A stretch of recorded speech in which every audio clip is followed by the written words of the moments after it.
मैं पूछना चाहती हूँ, ये किसकी जिम्मेदारी थी? इस देश के नागरिकों की सुरक्षा की जिम्मेदारी किसकी है? क्या इस देश के प्रधानमंत्री की नहीं है? क्या इस देश के गृह मंत्री की नहीं है? क्या इस देश के रक्षा मंत्री की नहीं है? क्या एनएसए की नहीं है? यूपीए सरकार के समय के आतंकवादी हमले गिने तो लगभग 25 गिनवाए थे अभी अपने भाषण में। इस गुट ने कश्मीर में 25 हमले 2020 और 2025 के अंदर जिसको पता चला कि ऐसा हमला, ऐसा भयानक हमला होने जा रहा है हमारे देश में, कि पाकिस्तान में बैठे हुए इस हमले की योजना बन रही है कि हम भारत जाके हैवानियत करेंगे, 26 लोगों को मार डालेंगे, और हमें पता ही नहीं है। क्या ये हमारी एजेंसियों की विफलता है कि नहीं है? उस दिन 22 अप्रैल 2025 को जब 26 देशवासियों को अपने परिवार के सदस्यों के सामने खुलेआम मारा गया, तो ये हमला कैसे हुआ, क्यों हुआ?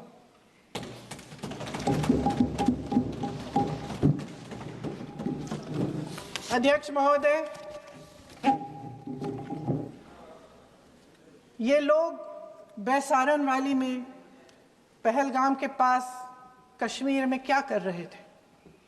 आजकल पब्लिसिटी का दौर है, प्रचार का ज़माना है। कुछ समय से हमारी सरकार ये प्रचार कर रही थी कि कश्मीर में आतंकवाद ख़त्म हो गया है, कि कश्मीर में शांति है, अमन चैन है। प्रधानमंत्री जी ने खूब भाषण दिए, देशवासियों को कहा कि चलिए कश्मीर चलिए, सैर करिए। कई बार मैंने ये भी देखा मीडिया पर, टीवी पर, कि कश्मीर जाइए, ज़मीन खरीदिए, अब वहाँ अमन चैन है, शांति का वातावरण है। इसी बीच शुभम द्विवेदी, एक कानपुर के नौजवान, और उनके पूरे परिवार ने तय किया कि वो कश्मीर जाएंगे। शुभम द्विवेदी की 6 महीने पहले शादी हुई थी। उसकी पत्नी ने कहा कि उनके बीच एक ऐसा रिश्ता था, प्रेम और दोस्ती का ऐसा रिश्ता था कि वो एक दूसरे को बच्चों की तरह हंसाते थे। सोशल मीडिया पर एक वीडियो भी जारी है जिसमें पूरा परिवार एक साथ बैठा हुआ ताश खेल रहा है और ऐसे हंस रहे हैं कि उस वीडियो को देख के किसी का भी दिल टूट जाए कि इस परिवार को इस तरह से उजड़ने क्यों दिया हमने। 22 अप्रैल 2025 को बैसारन वैली में मौसम का मिजाज अच्छा था। जैसे हर रोज़ लगातार 1000 से 1500 लोग वहाँ पहुँचते थे, उसी तरह से उस दिन भी तमाम पर्यटक वहाँ पहुँचे। वहाँ का रास्ता आसान नहीं है अध्यक्ष महोदय जी, जंगल से जाना पड़ता है, पहाड़ों के बीच जाना पड़ता है, घोड़े से जाना पड़ता है। ये परिवार वहाँ पहुँचे, मौसम सुहाना था,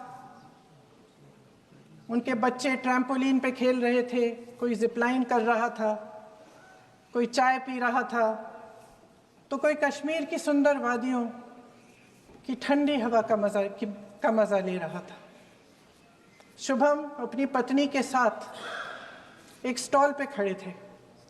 तभी अचानक 4 आतंकवादी जंगल में से निकलते हैं और शुभम को वहीं अपनी पत्नी के सामने मार डालते हैं। उसके बाद वे वहाँ से पूरे वैली में 1 घंटे के लिए लोगों को चुन चुन कर मारते हैं। किसी के पति को अपनी पत्नी के आंखों के सामने, किसी के पिता को अपने बेटे के सामने, चुन चुन कर 26 लोगों को मार डालते हैं। शुभम की पत्नी घबराकर वहां से भागने की कोशिश करती है, अपनी जान बचाने के लिए जंगल की तरफ दौड़ती है। वहां पता चलता है कि तमाम लोग जंगल की तरफ दौड़े हैं और अपनी जान बचाने की कोशिश कर रहे हैं। कोई अपने बेटे का हाथ पकड़ के पहाड़ों पर घसीटता हुआ जा रहा है, कोई कश्मीरी घोड़े वालों और गाइडों की मदद लेते हुए चले जा रहा है। कोई रास्ता नहीं है, कोई तरीका नहीं है, लेकिन किसी न किसी तरह से शुभम की पत्नी के शब्दों में किसी ऐसी शक्ति ने हमको बचा कर रखा कि हमें किसी न किसी तरह से हम अकेले नीचे पहुंचे। और मैं उनके लफ्ज पढ़ना चाहती हूं,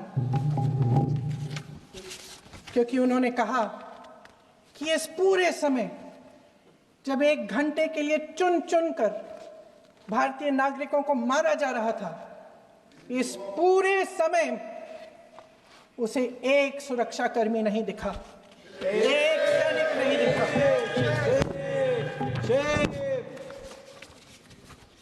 शुभम की पत्नी ने कहा, कोट, मैंने अपनी दुनिया को खत्म होते हुए देखा, अपनी आंखों के सामने एक सिक्योरिटी गार्ड नहीं था।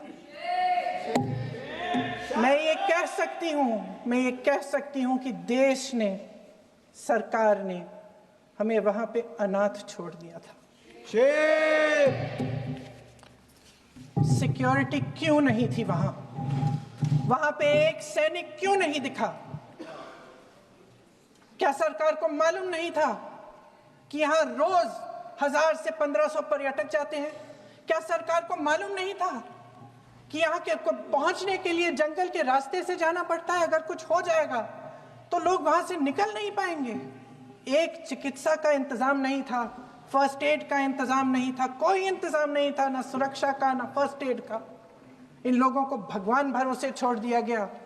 ये लोग वहां पे इस सरकार के भरोसे गए और इस सरकार ने उन्हें भगवान भरोसे छोड़ दिया।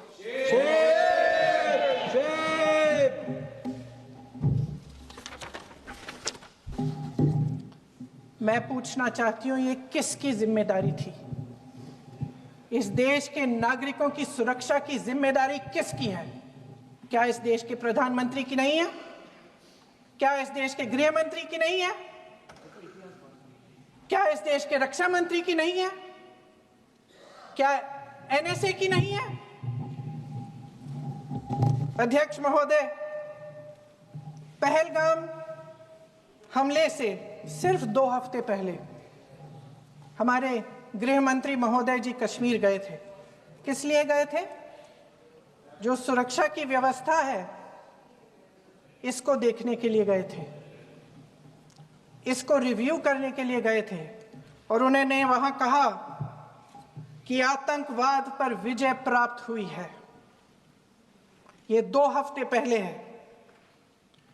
3 महीने बाद JNK के गवर्नर साहब एक आम इंटरव्यू में ऐसे ही चलते चलते कह देते हैं कि हाँ, बैसारन वैली में बहुत लापरवाही हुई और इसके लिए मैं जिम्मेदारी लेता हूँ। ऐसे ही चलते चलते, और वो बात होती है, खत्म भी वहां होती है और वहीं खत्म हो जाती है। उनसे जिम्मेदारी ली भी नहीं जाती, कोई सवाल नहीं उठाता, कोई जवाब नहीं देता। अध्यक्ष महोदय, उस हमले की जिम्मेदारी एक आतंकवादी गुट जिसका नाम TRF है थोड़े दिनों बाद लेती है। कौन है ये TRF? 2019 में ये गुट बना। 2020 में इसने कश्मीर में आतंकवाद का काम शुरू कर दिया और 2020 अप्रैल 2020 से लेकर 22 अप्रैल 2025 तक इन्होंने 25 आतंकवादी हमले किए। गृह मंत्री महोदय ने जब यूपीए सरकार के समय के आतंकवादी हमले गिने तो लगभग 25 गिनवाए थे अभी अपने भाषण में। इस गुट ने कश्मीर में 25 हमले 2020 और 2025 के अंदर एक पूरी लिस्ट है इन हमलों की। मेरे पास इतना समय नहीं है इसलिए मैं एक एक को नहीं पढ़ना चाहती, लेकिन मैं इतना कहूंगी कि इनमें रियासी का हमला भी था 2024 का, जिसमें 9 लोग मारे गए और 41 लोग घायल हुए। कुल मिलाकर 2020 से लेकर 22 अप्रैल 2025 तक टीआरएफ ने 41 सेना और सुरक्षा कर्मियों की हत्या की, 27 सिविलियन की हत्या की और 54 लोगों को घायल किया। भारत सरकार ने टीआरएफ को आतंकवादी संगठन का दर्जा कब दिया? 2020 में दिया, 2021 में दिया, 2022 में दिया, 2023 में दिया। 3 साल बाद, 3 सालों के लिए ये आतंकवादी गतिविधियां कर रहे हैं और आप इनको आतंकवादी संगठन तब कहते हैं 2023 में। इसकी क्या वजह थी? ये सब सरकार के संज्ञान में था और आप मुझे बताना चाहते हैं, सत्ता पक्ष के नेता बताना चाहते हैं कि ये सब आपके संज्ञान में था, लेकिन कोई भी एक ऐसी एजेंसी नहीं है हमारी सरकार की जिसको पता चला कि ऐसा हमला, ऐसा भयानक हमला होने जा रहा है हमारे देश में, कि पाकिस्तान में बैठे हुए इस हमले की योजना बन रही है कि हम भारत जाके हैवानियत करेंगे, 26 लोगों को मार डालेंगे और हमें पता ही नहीं है। क्या ये हमारी एजेंसियों की विफलता है कि नहीं है? ये बहुत बड़ी विफलता है, एक बहुत बड़ी विफलता है। जानते थे कि ये गुट है, जानते थे कि 5 सालों से ये आतंकवादी हमले कर रहा है, अध्यापकों को मारा, आर्मी के बड़े बड़े अफसरों को मारा, आम जनता को मार डाला, पुलिस वालों को मार डाला, और आप इन पे निगरानी नहीं रख रहे थे।